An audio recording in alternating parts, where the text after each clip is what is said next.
una serosa, como ya han visto en otra oportunidad, la pleura o el pericardio, que se caracteriza fundamentalmente por una parte envolver las vísceras, que es el peritoneo visceral, y otra parte para envolver la cavidad donde se encuentran las vísceras.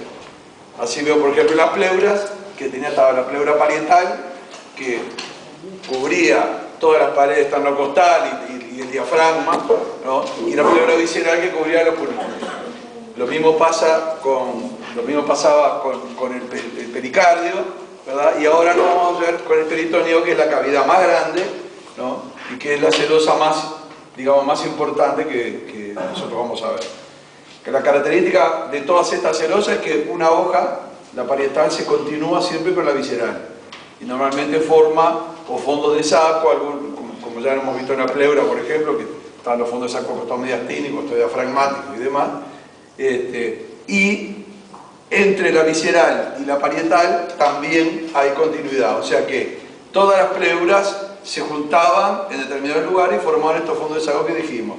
Pero a su vez se juntan en algunos lugares, como era por ejemplo el hilio pulmonar o el ligamento triangular, que da la continuidad de la pleura parietal con la visceral. Bueno, acá van a ver en el peritoneo que hay, como hay un mayor volumen de saco peritoneal, van a ver más fondo de saco y más divertículos intrasaculares, que los vamos a ir viendo con el tiempo.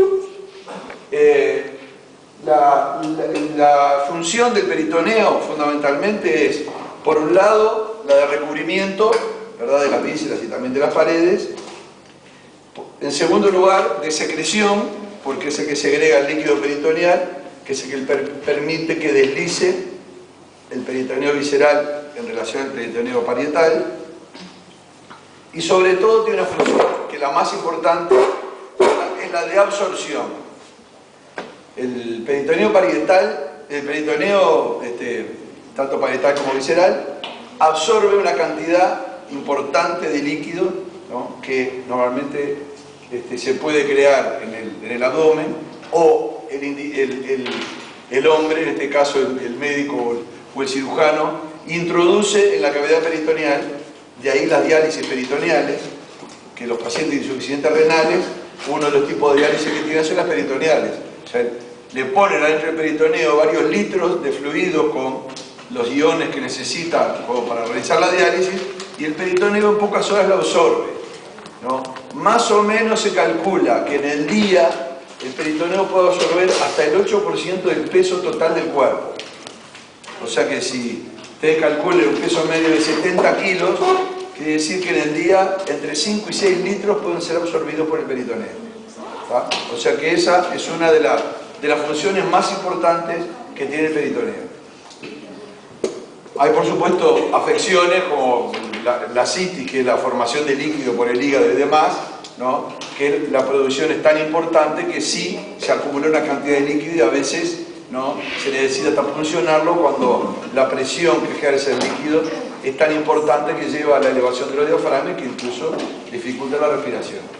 Pero de las tres funciones del peritoneo, la más importante es la de absorción. Y ya le digo, desde el punto de vista terapéutico, se toma para hacer las diálisis peritoneales o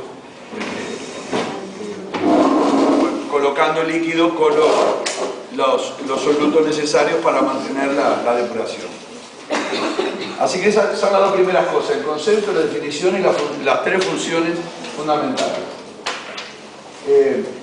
Como decíamos recién, había hoja parietal y hoja visceral.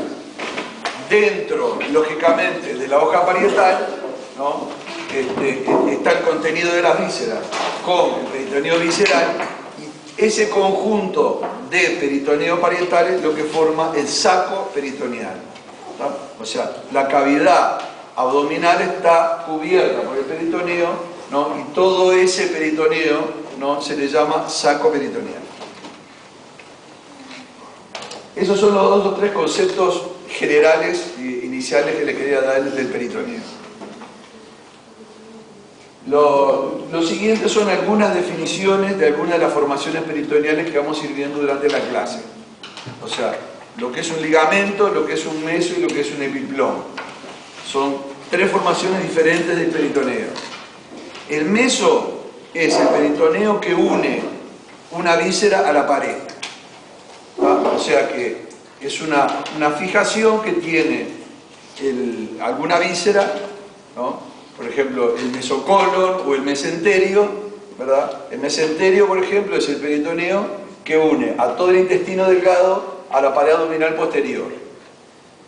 Ese meso, entonces, tiene dos extremos, ¿verdad?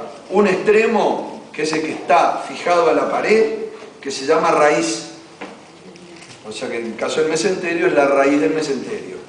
Es el lugar donde se fija el meso a la pared. Estos mesos todos tienen, y después lo vamos a ir viendo cada uno, dos hojas entre las cuales van todos los elementos que nutren o que drenan a esa víscera.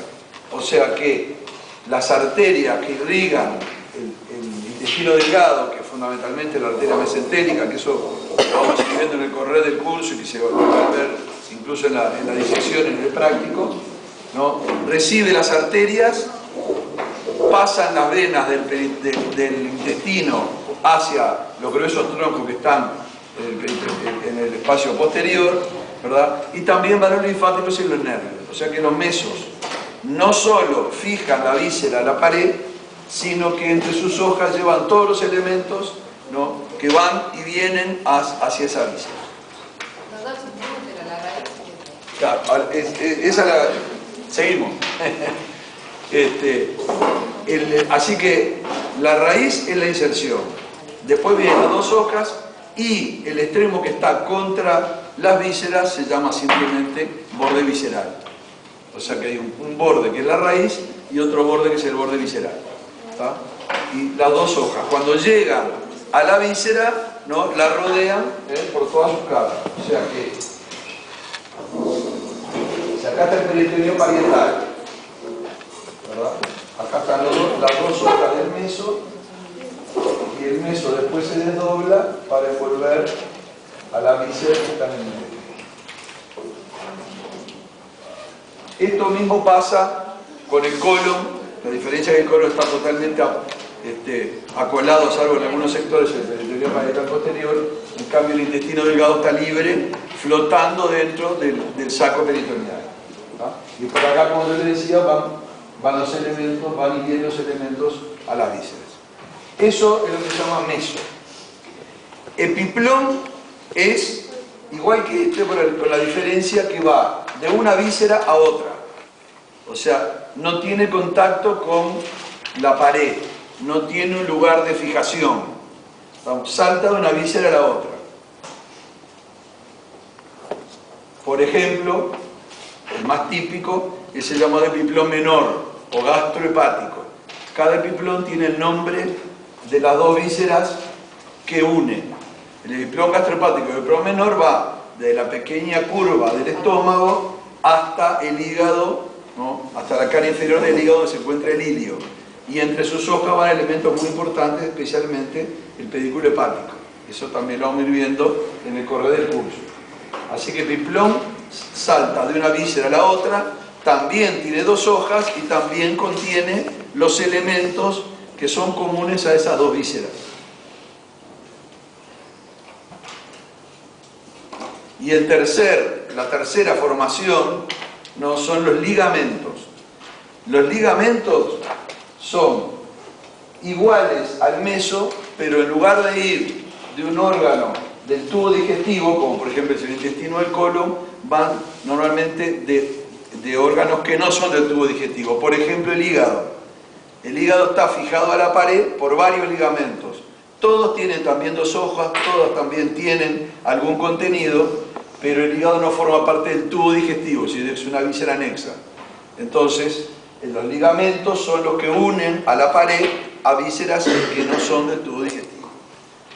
Lo más típico son los del hígado, que también lo vamos a ir viendo con el correr del curso.